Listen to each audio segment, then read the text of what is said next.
shoulders on. Do you mind if I stay by your side, just looking at you all the time that goes by?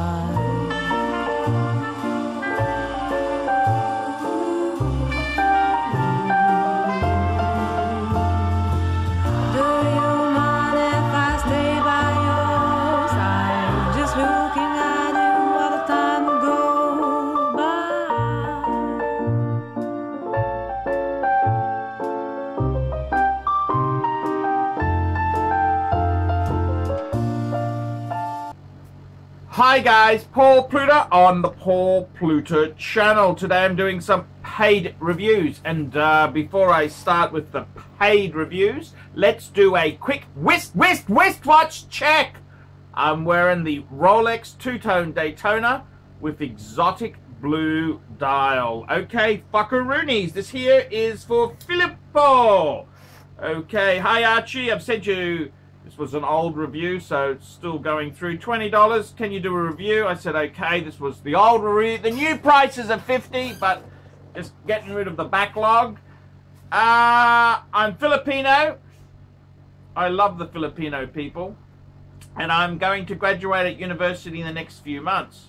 I really love watches. I already own an Audemars, fuck me dead, Audemars Piguet Royal Oak Offshore 257 to 1 ST, and I'm looking forward to buy a new one for this event, but I can't really decide which one of the four that I have in mind is the best one, even as keeping the money, the value, and maybe grow in price. The watches I'm looking at, fuck me dead, he's buying a fucking top-end watch and he sends me a lousy $20. Okay. The watches are: number 1, Rolex Daytona in rose gold, reference 116505. Number 2, Rolex GMT Master in yellow gold with Jubilee bracelet, 16718 or a 1675, but prices are crazy for 1675s. Patek, number 3, Patek Philippe Aquanaut 5167A, but prices are a bit high, I think. And 4th, Patek Philippe World Time reference 5110J. Hey, that's the same Patek I've got. Thank you very much for your advice. Your faithful follower. Okay, Filippo. Well, Filippo. Very interesting question indeed there.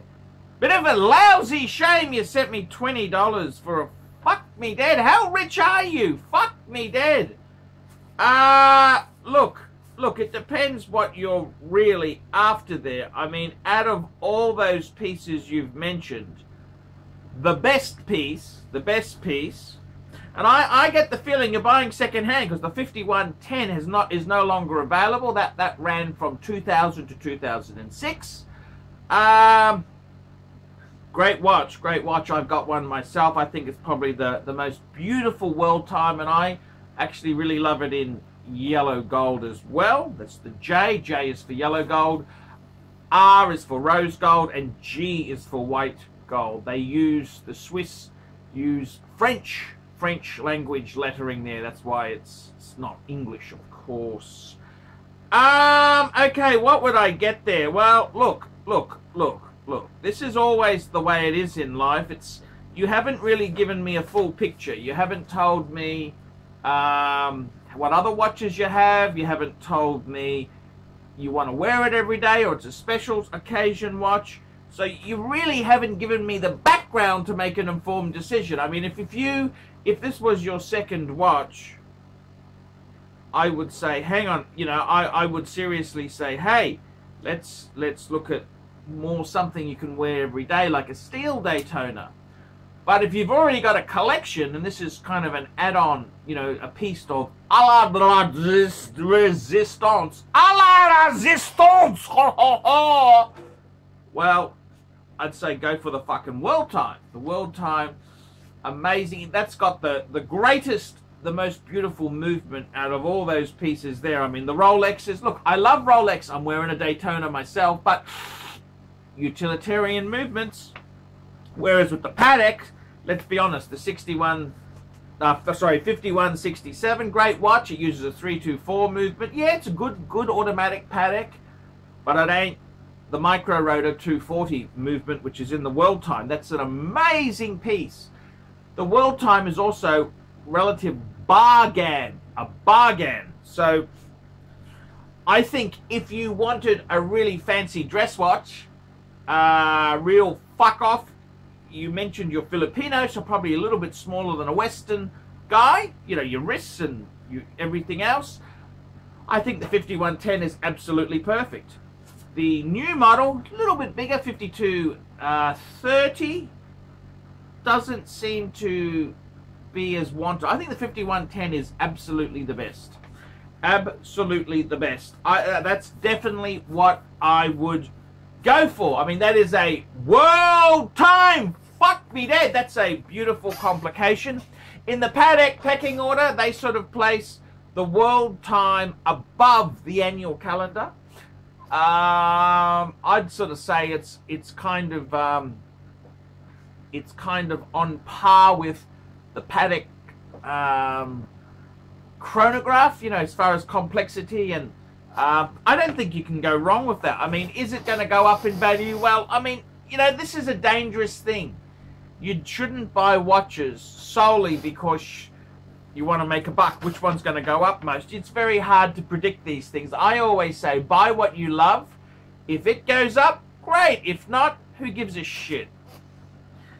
So that's my opinion. If you're looking at a really amazing, the best piece out of all those four is definitely the Patek World Time. Without doubt. Without a doubt. However, if you said to me, well, I want to use this every day, if you're in the Philippines, very hot country, that's not the sort of watch you want to wear every day. It's on a leather strap. It's quite a delicate watch. It's kind of a special occasion, so that's not really a great everyday watch. If I was in the Philippines, you know, hot Asian country, I'd be saying steel Daytona. That's where I would go. Even gold, I would say, oh, gold, you don't want to use a solid gold piece every day. They're a soft metal. However, let's be honest there. If I had a choice of a rose gold Daytona or a...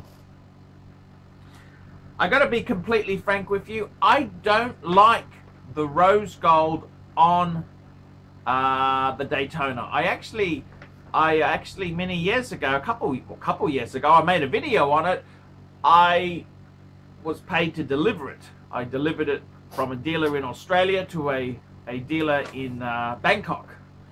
And I got to be honest with you, I didn't really, it kind of, I don't know, some rose gold I really love, but Rolex's interpretation of rose gold, I just didn't love. It didn't sing to me.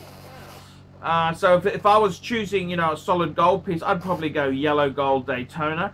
I don't know if I'd be going for the Jubilee bracelet. I'd probably be going for the nice oyster links. I think that is the 16718. They come on oyster gold bracelets. That's where I'd be going. I'm not a big fan. The Jubilee, it's susceptible to stretch a bit more than the oyster. I mean, they both stretch, but I think that sort of vintage, a 16718, they normally have the rivet type bracelets, which I think is super, super cool. I actually nearly, when I got my gold Submariner, the bluesy, I actually was picking up, I could have gone for a 16718 black dial, which had a rivet oyster bracelet. Now the reason I didn't go for it, I must tell you the reasoning and then why I went for the Submariner, was that the rivet bracelet was a little bit tight on me, and I thought, oh, it's going to be fucking expensive to get that rivet gold link. Is fucking impossible to find. And the Submariner, he had a spare link. I thought, fuck it, just get the one that fits, you know. And that kind of made the decision for me. But I think a 16718, definitely get it on the rivet oyster bracelet, because I think that's period correct for that time there. I wouldn't be going Jubilee. I think the Jubilee, ooh, not a big fan of the gold Jubilee bracelets. Always, I think, get the Oyster. I've even actually seen a 1675, listen to this, a 1675 solid gold with a presidential bracelet. No, it's not a conversion from some bodgy dealer. It actually was a special, you could buy a presidential bracelet to fit a 1675. And how do I know this? Because it was made for the case, which it was made for a case which has holes. It was made for a holes case. So that's also another amazing piece. I personally, my own view is, so let's just clarify it, the greatest out of those four there, World Time. The World Time is fucking amazing. And that's if you want to have a special dress watch, special occasions, not to wear every day. It's a very special occasion watch. Go for the World Time. It's a piece of horology. It's an amazing piece. Good way to remember your graduation. If you want to wear it every day, go for a steel Daytona. Something steel you can wear. If you want a more usable piece, so I would be saying get a solid gold. I'd be going GMT Master with the 16718, solid gold with the Oyster rivet bracelet. That's where I'd be going. So guys, that's my opinion on it. Please guys, like, subscribe, tell your fuckhead friends, and don't forget, put a few nasty comments. I mean, he sent me a lousy $20 and fuck, he's buying fucking top-end watches like that. So I'm ArchieLuxury. Tell me what you fuckers think of that.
Signing it because it costs nothing.